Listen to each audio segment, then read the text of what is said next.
Welcome সবাইকে আজকের ভিডিওতে।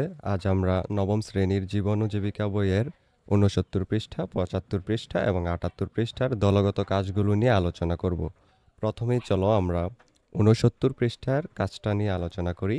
এখানে দলগত কাজে বলা হয়েছে পেশায় পরিবর্তন বা রূপান্তর সম্পর্কিত উপরে বর্ণিত প্রভাবকগুলো থেকে প্রতিটি দল একটি করে প্রভাবক বেছে নাও এবং নিজেদের মধ্যে আলোচনার মাধ্যমে এগুলোর বৈশিষ্ট্য ও উদাহরণ উপস্থাপন করো। এখানে যে প্রভাবকগুলো বলা হয়েছে ওইগুলো উপরে যে দেওয়া আছে, যেমন গ্লোবালাইজেশন, বয়স্ক শ্রমশক্তি, গ্রিন জব, এরপর শ্রমবাজার মেরুকরণ, এরপর আছে গিগ ইকোনমি, স্কিলস শিফট, এরপর অটোমেশন, এইগুলা থেকে। চলো আমরা এটার উত্তরটা দেখে নিই। আমরা উত্তরে আমাদের দলের নাম দেব পদ্মা, অথবা তোমরা তোমাদের দলের নাম যে কোনো একটা দিতে পারো। এরপর পেশা পরিবর্তনের প্রভাবক যেটা নিব আমরা সেটা হলো অটোমেশন, অর্থাৎ প্রথমটা। এরপর বৈশিষ্ট্য হলো রুটিন মাফিক কাজ যা বারবার করতে হয় এমন কাজ যন্ত্র নির্ভর হয়ে যাবে। এরপর নির্দিষ্ট সময় পর পর করতে হয় এমন কাজ যন্ত্র নির্ভর হয়ে যাবে।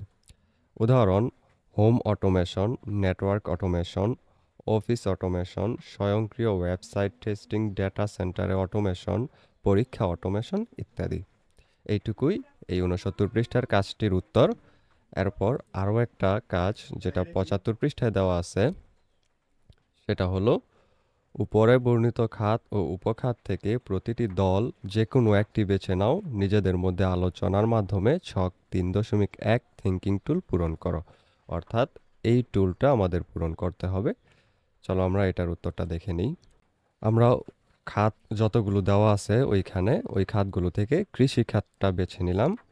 এরপর বর্তমানে যে সব কাজ করা হয় এবং যেভাবে হয় ওই ঘরে আমরা লিখব কৃষিখাতে বর্তমানে ম্যানুয়ালি সব কাজ করা হয়।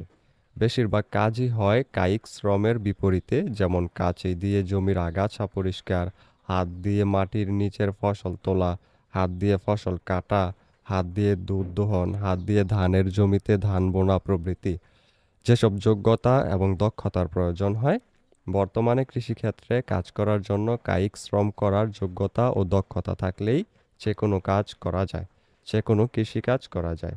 এরপর যেসব প্রযুক্তি আগামীতে প্রভাবিত করবে সেগুলো হলো প্লামিং ট্রাক্টর, দ্য ক্যারট হারভেস্টার, কভিন হারভেস্টার, রোবোটিক মিল্কিং সিস্টেম, প্রযুক্তি উন্নত জাত, আইওটি সেন্সর স্প্রে ও বালাইনাশক, ডেটা বিশ্লেষণ, ফসল পর্যবেক্ষণ, সেচ ব্যবস্থা এবং ফসল সংগ্রহ ব্যবস্থা ইত্যাদি প্রভৃতি।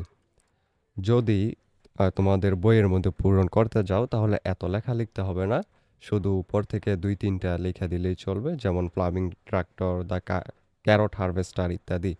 এরপর এখান থেকেও ২-১ লাইন করে লিখে দিলেই চলবে বই পূরণের ক্ষেত্রে। আমরা এখানে বেশি বেশি করে দিয়েছি তোমাদের বোঝার সুবিধার্থে। এরপর কৃষি খাতের চ্যালেঞ্জ ও সুযোগগুলো হলো, চ্যালেঞ্জের মধ্যে আছে কায়িক শ্রমের চাহিদা কমবে, বেকারের পরিমাণ বৃদ্ধি পাবে, দক্ষ কৃষকের ঘাটতি দেখা দিবে, নতুন নতুন প্রযুক্তির সাথে খাপ খাওয়াতে পারবে না।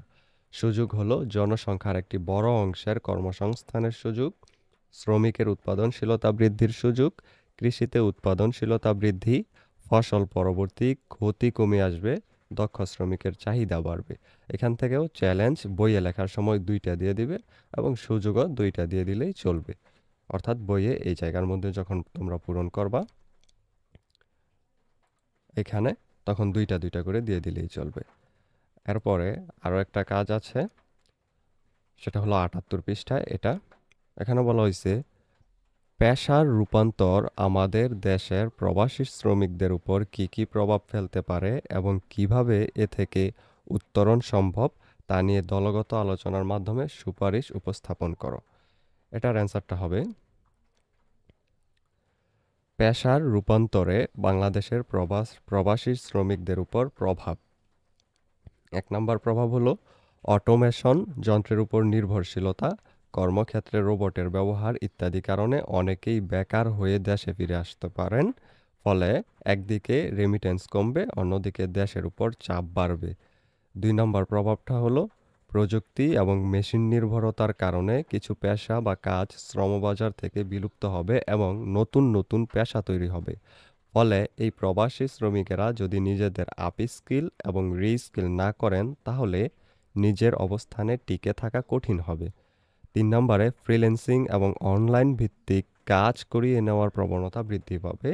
ফলে কোম্পানি বা প্রতিষ্ঠান শ্রমিক নিয়োগের শর্তের বেড়াজালে না গিয়ে ফ্রিল্যান্সিংয়ের সুযোগ গ্রহণ করতে পারেন। ফলে গতানুগতিক কাজে নিয়োজিত শ্রমিকদের কোনো কাজ হয়তো থাকবে না। এরপর পেশার রূপান্তরে বাংলাদেশের প্রবাসী শ্রমিকদের উপর নেতিবাচক প্রভাব থেকে উত্তরণের উপায় এক হলো প্রবাসী শ্রমিকদের বিশ্বায়ন ও শ্রমবাজার পরিবর্তনের সাথে তাল মিলিয়ে দক্ষ জনশক্তি হিসাবে গড়ে তুলতে হবে। প্রতিটি শ্রমিকের কাজের সৃজনশীলতা ও প্রযুক্তিগত জ্ঞান সম্পর্কে ধারণা দিয়ে দক্ষ করতে হবে। ২ নম্বর যেটা করতে হবে সেটা হলো প্রযুক্তি এবং মেশিন নির্ভরতার পেশাগুলোর শ্রমিকদের নিজেদের আপস্কিল এবং রিস্কিল করাতে হবে। আজকের ক্লাস এই পর্যন্তই। তোমাদের সম্পূর্ণ বইয়ের সমাধান এইরকম পৃষ্ঠা নাম্বার অনুযায়ী আমাদের চ্যানেলের ভিতর প্লেলিস্টে দেওয়া আছে।